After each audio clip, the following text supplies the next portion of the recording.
Continuamos hablando del mar en este programa especial y ahora lo vamos a hacer de la mano de un profesor de biología.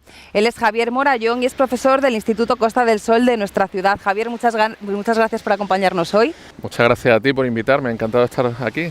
Además en un sitio tan idílico como es el mar Mediterráneo. Pues fantástico rincón, aquí en el Rincón del Sol de Torremolinos, y hablamos de lo que quieras. Javier, yo no sé si esta pregunta se la plantea mucha gente, pero es una pregunta para plantearse. ¿Cuál es el origen del agua? Pues el origen del agua merece una historia. Voy a intentar ser breve, pero es apasionante. El origen del agua es externo a la Tierra. Es decir, se han hecho muchos estudios. Al principio se pensaba que era un origen interno de la Tierra a través de volcanes y todo esto, pero los últimos estudios no justificaban la cantidad de agua que había. Y a través de misiones espaciales, estudiando los cinturones de asteroides, se vio que el verdadero origen del agua viene precisamente de cometas y asteroides que chocaron contra la Tierra durante millones de años. Tenemos que pensar que el origen de la Tierra fue un origen muy convulso. En el sistema solar había millones de fragmentos y esos millones de fragmentos fueron colisionando hasta, por ejemplo, formar la Tierra, y aún así, después de formada, hubo lluvias de meteoritos y choques, en fin, durante millones de años y millones de choques, y cada cometa de estos, cada asteroide tenía un poquito de agua. Ese poquito de agua, bueno, pues fue acumulándose en la superficie terrestre hasta acumular la cantidad que tenemos actualmente, que aproximadamente desde hace unos 3.800 millones de años, pues prácticamente es la misma. No se ha modificado. Qué interesante, ¿no?, esta historia. Claro, todos vemos el agua ahí, nunca, yo creo que nos hemos planteado de dónde viene. Nos imaginamos ya que la Tierra venía con su agua, sabemos que los continentes antes estaban juntos y que más o menos la Tierra tiene 3/4 partes de agua, ¿no? Sí, un 70%, más de un 70% de la superficie terrestre es agua. De hecho, si unos extraterrestres vinieran a nuestro planeta, lo identificarían como un planeta prácticamente líquido. Y en cuanto a la cantidad de agua que hay, pues una cantidad muy considerable, aunque en los últimos estudios de la NASA nos hablan de que, por ejemplo, una luna de Júpiter, Europa, seguramente tiene más del doble de cantidad de agua que toda el agua que hay en la Tierra.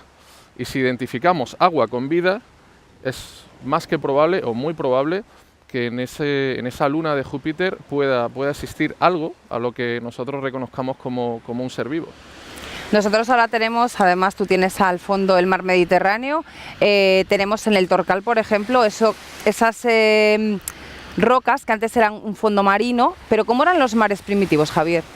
Pues los mares primitivos son muy curiosos. De hecho, hay una película que salió hace poco, Interestelar, no sé si la has visto, que fabula sobre un viaje, llegan a un planeta que es un planeta completamente líquido, ¿vale? Completamente, no hay superficie terrestre, solo hay agua, y de vez en cuando hay unas olas gigantes.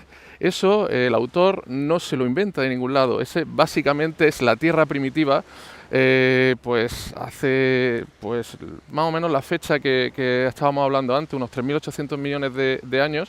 Toda la superficie terrestre estaba totalmente llena de agua, ¿de acuerdo? Y la Luna estaba mucho más cerca de lo que está ahora, con lo cual provocaba unas mareas de arrastre inmensas y eran unas tormentas que hoy en día no nos podríamos ni imaginar. O sea que esa idea que da la película Interestelar, yo creo que es bastante aproximada a esos mares primitivos que podría haber hace pues bastante, 3.800 millones de años.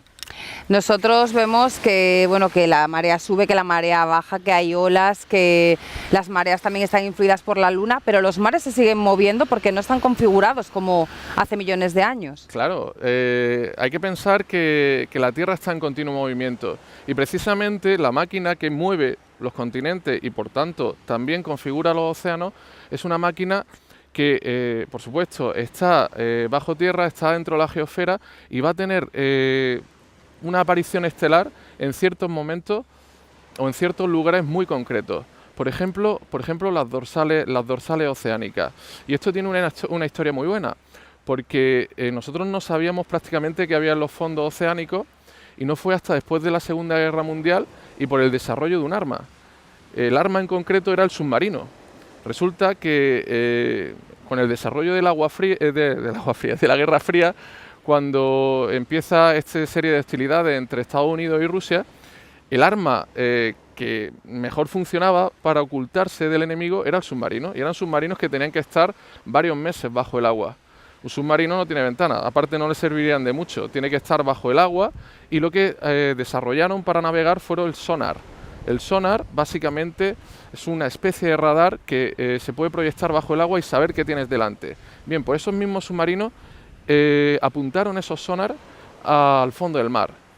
Hasta ese momento se pensaba que el fondo del mar era súper aburrido, aquí solo había una llanura, allí no había nada, y sin embargo se quedaron alucinados de lo que había. Resulta que las cordilleras más extensas de toda la Tierra, los valles más grandes de toda la Tierra están bajo el mar.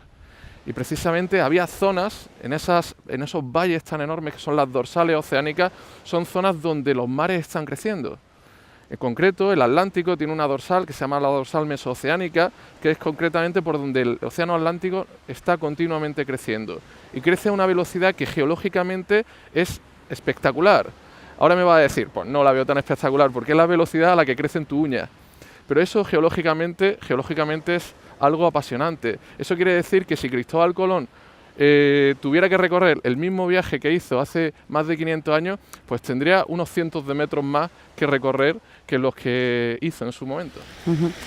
Yo supongo que muchos de los espectadores que nos están viendo ahora hayan leído a Julio Verne.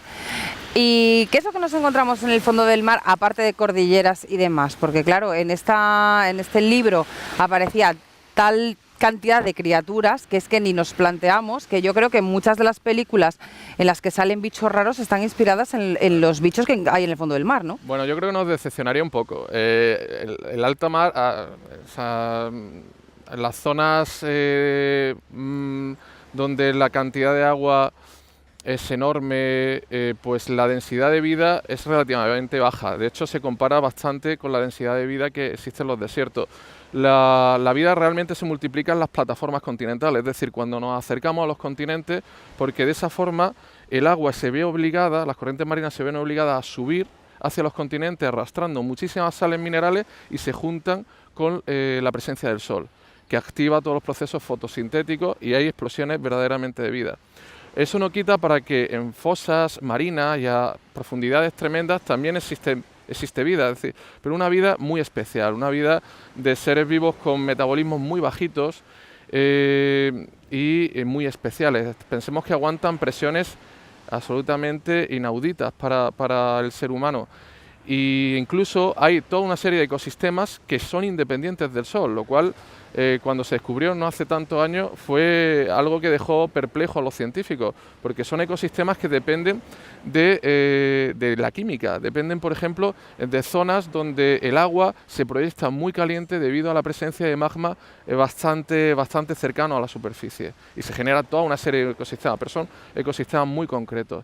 También por ejemplo, si hemos dicho antes que hay zonas donde el océano crece, tiene que haber zonas donde el océano se destruye, donde la plataforma oceánica se destruye, porque pensemos que la Tierra al fin y al cabo es la misma, la Tierra no va creciendo en diámetro, no va creciendo en perímetro, entonces esas zonas son zonas de subducción de la corteza oceánica, son zonas donde la corteza oceánica está desapareciendo, que por ejemplo hay una zona muy importante en el Pacífico y coinciden precisamente con las zonas de más profundidad de todo el océano. Por ejemplo, la zona más profunda es la fosa de las Marianas, que tiene una zona concreta que es el abismo Challenger a más de 11.000 metros de profundidad.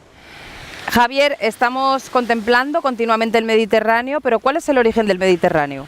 Bueno, el origen del Mediterráneo es un mar mucho más grande que este. El Mediterráneo ahora es el segundo mar más grande, dependiendo de un océano. El primero sería el Caribe, pero antes realmente se llamaba el océano Tetis, es un océano mucho más grande y se ha ido reduciendo por el empuje de la placa continental africana contra Europa. Realmente esa placa, la placa africana, es decir, África, llegará a chocar contra Europa y poco a poco va reduciendo el tamaño del Mediterráneo. Eso, por ejemplo, tiene unas implicaciones pues que hay que tener muy en cuenta. Pensemos que el Mediterráneo es un mar muy cerrado. La única conexión con el Atlántico es el estrecho de Gibraltar.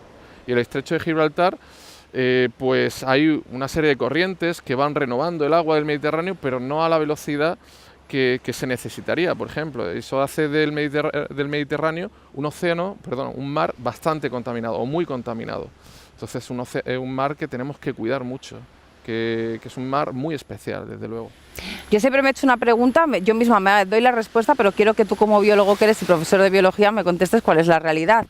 El mar Mediterráneo, por la zona de la Comunidad Valenciana o Islas Baleares, es mucho más caliente que el nuestro. ¿Tiene que ver con el estrecho de Gibraltar y que nos entren corrientes del Atlántico? Claro, nosotros estamos muy cerca del estrecho de Gibraltar. De hecho, por el efecto Coriolis y todo el tema del efecto Coriolis, el efecto de rotación de la Tierra, y por las corrientes que entran por el estrecho de Gibraltar, se generan toda una serie de movimientos en el agua que lo que hacen es básicamente subir agua del fondo a superficie.